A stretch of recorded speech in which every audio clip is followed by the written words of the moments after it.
এক কাপ ময়দা এবং একটি ডিম দিয়ে এত মজাদার সুস্বাদু একটি নাস্তা আপনারা কিন্তু ঝটপট করে চাইলেই বানিয়ে নিতে পারেন। চুলার এক পাশে চা, অন্য পাশে কিন্তু এই নাস্তাটি আপনার হাতে 10 মিনিট সময় থাকলেই বানিয়ে নিতে পারবেন, একেবারেই পারফেক্ট হবে। বাই দ্য ওয়ে, আসসালামু আলাইকুম everyone, welcome to Naba Islam kitchen. কি অবস্থা, সবাই কেমন আছেন? আশা করছি আল্লাহর রহমতে অনেক ভালো আছেন। তো আজকের এই রেসিপিটি কিন্তু একেবারেই সিম্পলভাবে আপনাদের সাথে শেয়ার করছি।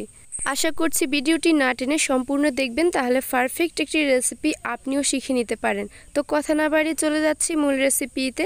প্রথমে একটা মিক্সিং বাটি নিয়েছি আর এখানে আমি 2 কাপ পরিমাণ ময়দা নিয়ে নিচ্ছি। আপনারা চাইলে এখানে 1 কাপ ময়দা দিয়ে করতে পারেন, আপনার পরিবারের সদস্য অনুযায়ী কিন্তু আপনারা এটা বাড়িয়ে কিংবা কমিয়ে অ্যাড করতে পারেন। তো এখন আমি একটু মাঝ বরাবর এখানে ময়দাগুলো সরিয়ে নিয়েছি, এরপর কিছু ইনগ্রেডিয়েন্টস অ্যাড করে দিচ্ছি। এখানে চিনি অ্যাড করেছি 2 টেবিল চামচ পরিমাণ। চিনিটা কিন্তু অবশ্যই আপনার টেস্ট অনুযায়ী ব্যালেন্স করে নেবেন।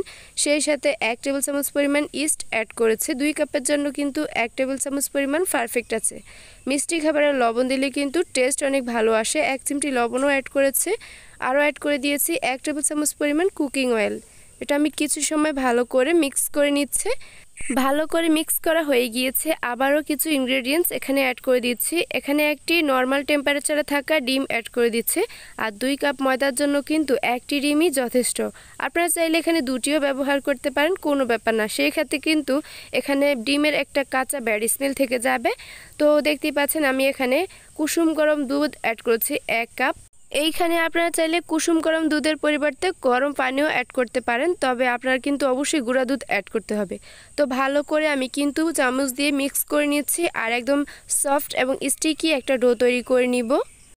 প্রথমে কিন্তু চামচ দিয়ে ভালো করে একটু মিক্স করে এরপর হাত দিয়ে একদম ডোটা তৈরি করে নিয়েছি।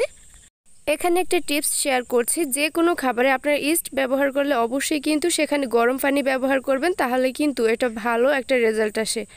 সফট এবং স্টিকি ডোটা তৈরি হয়ে গিয়েছে। এবার হাতের সাহায্যে কিন্তু অল্প অল্প করে লিচি কেটে এরকম করে গোলাকার করে নিয়েছে। অবশ্যই কিন্তু এরকম একটা ছড়ানো প্লেটে রাখবেন, তাহলে কিন্তু একেবারে পারফেক্ট হবে।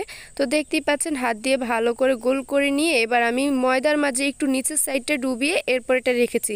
যখন এটা আপনি তুলতে যাবেন এটা কিন্তু আর প্লেটে লেগে থাকবে না, খুব ইজিলি উঠিয়ে নিতে পারবেন।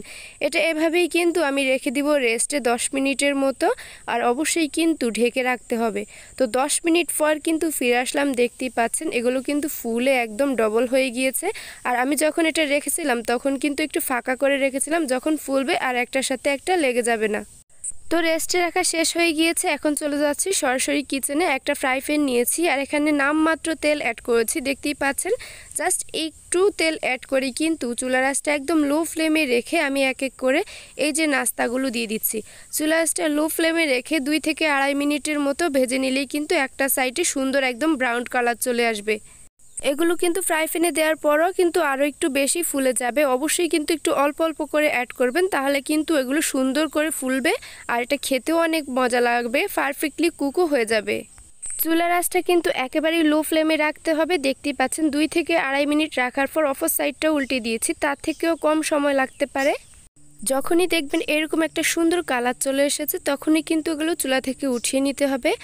ফাইনাল লুকসটা দেখেই বুঝতে পারতেছেন এটা কতটা পারফেক্ট হয়েছে, এবং দেখতে কিন্তু অনেকটা মিনি কেকের মতো লাগছে। আর এটা এতটাই সফট এবং তুলতুলে সেটাও আপনাদের সাথে আমি শেয়ার করব।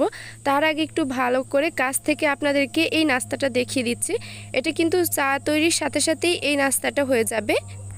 আশা করছি এই নাস্তাটি আপনারা একবার তৈরি করলে কিন্তু বারবার তৈরি করতে ইচ্ছে করবে। আর এটা দেখেই বুঝতে পারতেছেন কতটা সফট এবং ফ্লাফি হয়েছে। এটার টেস্ট কিন্তু অনেকটা বনের মতোই লাগে। আজকের ভিডিওটি কেমন লেগেছে অবশ্যই কিন্তু আমাকে কমেন্ট করে জানাবেন। ভালো লাগলে কিন্তু একটি শেয়ার করে দিবেন, যাতে এর দ্বারা অনেকেরই উপকারে আসতে পারে। আজকের মতো এখানেই বিদায় নিচ্ছি। আল্লাহ হাফেজ, আসসালামু আলাইকুম।